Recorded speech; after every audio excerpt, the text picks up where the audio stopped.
నమస్తే అండి, సునీతను. ఈరోజు మనం టిఫిన్లో ఒక చట్నీ చేసుకుంటాం కదా, అది పొద్దున్నే మార్నింగ్ హడావుడిగా చేసుకుంటాం. అలా కాకుండా మనం అది ఇన్స్టెంట్గా రెడీ చేసి పెట్టుకుంటే పొడిలాగా, అది మనం ఎప్పుడు కావాలి అప్పుడు వాటర్తో కలిపేసుకుని తాలింపు వేసుకుంటే చట్నీ రెడీ అయిపోతుంది. యాజ్ ఇట్ ఈజ్గా మనం ఇంట్లో అప్పుడు హడావుడిగా చేసే చట్నీను ఇది ఒకే రకంగా ఉంటుంది. ఇది ఈ పొడి నేను ఇన్స్టెంట్ చట్నీ పౌడర్ రెడీ చేసుకుని పెట్టుకున్నాను ఇంట్లో. ఇది ఎప్పుడు కానీ అప్పుడు మనకు కావాల్సిన క్వాంటిటీ తీసుకుని వాటర్ కలిపేసుకుని తాలింపు వేసుకుంటే చట్నీ రెడీ అయిపోతుంది. ప్రతిరోజు హడావుడి లేకుండా ఒకరోజు ఈ చట్నీ పౌడర్ చేసుకుని ఇంట్లో పెట్టుకుంటే చాలా రోజుల వరకు వాడుకోవచ్చు అండి. చట్నీ పౌడర్ ఎలా తయారు చేయాలో చూద్దాం. ఈరోజు ఫ్రీ మిక్స్ చట్నీ పౌడర్ చేసుకుందాం. దానికి కావాల్సినవి ఒక కప్పు పల్లీలు, ఒక కప్పు పుట్నాల పప్పు, ఒక కొబ్బరి చిప్ప ముదురు తీసుకోవాలండి. ఇది పచ్చిమిర్చి మనం తినే మంటను బట్టి అనమాట, కారాన్ని బట్టి 15-16 పచ్చిమిర్చి తీసుకున్నాను నేను. ఒక 2 స్పూన్లు జీలకర్ర. స్టవ్ వెలిగించి పాన్ పెట్టానండి. ఫస్ట్ పల్లీలు వేపేసుకుందాం. ఆయిల్ ఏం వేసుకోక్కర్లేదు, పాన్లోనే వేపుకుందాం వీటిని. సన్న ఫ్లేమ్ మీద సన్న సెగ మీద వేపుకోవాలండి. ఆయిల్ లేకుండా ఇలా వేపుకోవాలి. పూర్తిగా వేగిపోయినాయండి. ఇలా కలర్ చేంజ్ అయిపోవాలి, మొత్తం వేగిపోయింది. ప్లేట్లో పోసుకుందాం. పుట్నాలు కూడా ఊటిని ఒక్కసారి వేసి తీసేసుకుందాం అండి. వేడైతే కనుక పొడి బాగా అవుతుంది. ఇలా 2 మినిట్స్ వేడి పడితే బాగుంటుందండి, పొడి మెత్తగా వస్తుంది. తీసేద్దాం. జీలకర్ర తీసుకున్నాం కదా, ఇది కూడా వేపేసుకుందాం. కొబ్బరి ముక్కలు అండి, ఒక చిప్ప తీసుకున్నాను కదా, దాన్ని సన్నగా తరిగేసాను. ముదురు ముక్కలు అయి ఉండాలండి. ఇలా ముదురు ముక్కలు అయితేనే చట్నీ నిల్వ ఉంటుంది, చట్నీ పొడి. ఇవి కూడా నూనె లేకుండానే సన్న సగ మీద కొంచెం ఒక 5 మినిట్స్ వేపుకుందాం. దీంట్లో తేమ అనేది ఎగిరిపోవాలి. 5 మినిట్స్ అయిందండి. తేమ కనిపించకుండా ఉంది, చూసారా ముక్కల్లో. తీసేసుకుని వేరే సపరేట్ వేసుకోవాలి. టైం సేవింగ్ అవుతుందండి మనకి ఇలా చేసుకోవటం వలన. హడావుడికి పొద్దున్న ఆఫీసులకు వెళ్ళాలన్నా, జాబ్ చేసే వాళ్ళైనా, పిల్లలు స్కూల్స్కి వెళ్ళే వాళ్ళకైనా ఇలా ఫ్రీ మిక్స్ పొడి ఇంట్లో చేసుకుంటే వాటర్ కలిపేసుకుని తాలింపు వేసుకుంటే చట్నీ రెడీ అయిపోతుంది అనమాట. ఇది ఒక్కసారి మనం వీలు చూసుకుని వారానికి ఒకసారి చేసుకుంటే వారం అంతా ఉంటుంది. పచ్చిమిర్చి చెప్పుకోవాలని దీనికి మాత్రం ఒక స్పూన్ ఆయిల్ వేసుకోవాలి. ఎక్కువ వేసుకోకూడదు. ఎక్కువ వేసుకుంటే ఈ పొడి ముద్ద అయిపోతుంది అనమాట. తక్కువ వేసుకోవాలి. పచ్చిమిర్చి అండి నేను ఇరిపేసాను, ఎందుకంటే చిందకుండా ఇలా ఇరుపుకోవాలన్నమాట. ఇలా ఇరుపుకోవాలి, అప్పుడు చిందదు. ఇవి బాగా యాగాలండి. ఒక పచ్చిమిర్చికైనా ఆయిల్ వాడాల్సింది, అయితే యాగవు. ఎండుమిర్చి కంటే ఆరోగ్యానికి పచ్చిమిర్చి మంచిది కానీ నేను పచ్చిమిర్చితోనే చేస్తాను. ఇలా వేగిపోయినాయండి. పచ్చిమిర్చి మజ్జిగ కట్ చేయడం వలన ఇవి నూనెలో వేయగానే ఎగిరి చిందవన్నమాట. మనకు సేఫ్ అనమాట. చేతులు కట్టేసుకుందాం. స్టవ్ వేగిపోయినాయి. ఇలా వేగితే సరిపోతుంది. ఇది చల్లారిన తర్వాత మిక్సీ పడదాం.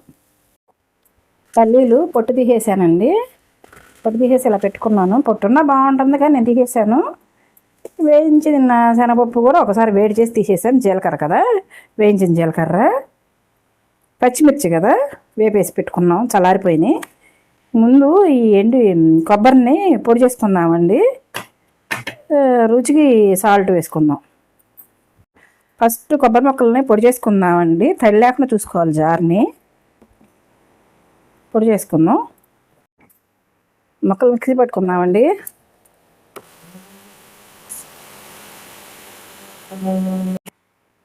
ఇదిగోండి, వేపినందుకు ఇలా పొడి పొడిగా వస్తుంది అన్నమాట. ఇవన్నీ కలిపేసుకుందామండి.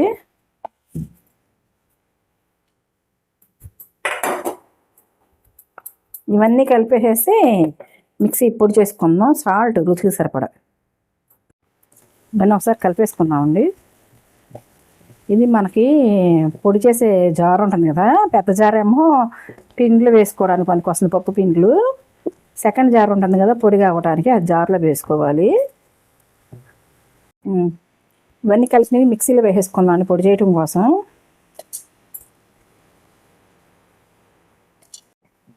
ఇది సగం వేసానండి, సగం అలాగే ఉంది. ఇది మిక్సీ పట్టుకుందాం.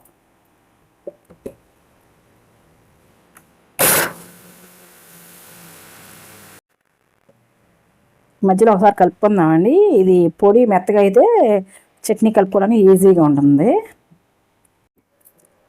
ఇంకోసారి మిక్సీ పడదాం మెత్తగా. వేడి ఉండకుండా వేసుకోండి.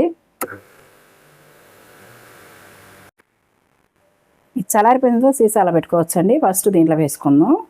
ఇది వాటర్ కలిపేసుకుని తాలింపు వేసుకుంటే చట్నీ రెడీ అయిపోతుందండి. మనం రెగ్యులర్గా చేసుకునే చట్నీ లాగానే ఉంటుంది ఇలా చేసుకోవడం వలన. రెండో వాయి కూడా వేసుకున్నానండి.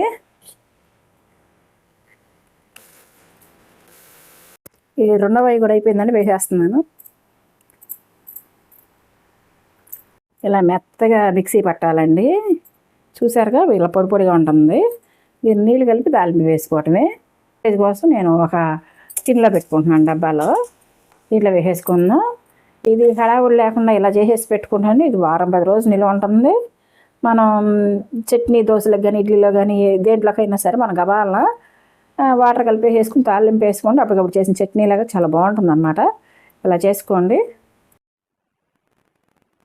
ఇలా వేసేసుకుందాం. తెలుస్తుంది కదా, మనం హీట్ ఎక్కితే ముద్ద అయిపోతుంది కాబట్టి చూసుకుని మిక్సీ పట్టుకున్నప్పుడు జాగ్రత్త పట్టుకోవాలి ఇలా పొడి చేసుకోవడం. ఇది ఇప్పుడు చట్నీ కలిపి చూపిస్తానండి. ఈయనలో వేస్తున్నాను, అందుకే మిగతాది టిన్ను నిండిపోయింది. ఈ చట్నీ పొడిని ఇలా దీంట్లో వేసుకుని గిన్నెలో కలుపుతున్నానండి. ఈ చట్నీ పొడి ఉంటే ఎప్పుడైనా సరే హడావుడి లేకుండా కాస్త వాటర్ కలిపేసుకుని తాలింపు వేసేసుకుంటే చట్నీ రెడీ అయిపోతుంది. చట్నీని ఈ రకంగా కలుపుకోవాలండి. టేస్ట్ చాలా బాగుంటుంది. పోపు వేసేసానండి, మిక్స్ చేసేస్తున్నాను.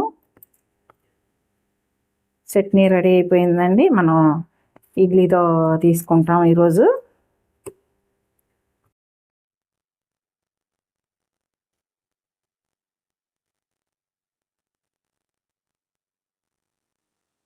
సూపర్.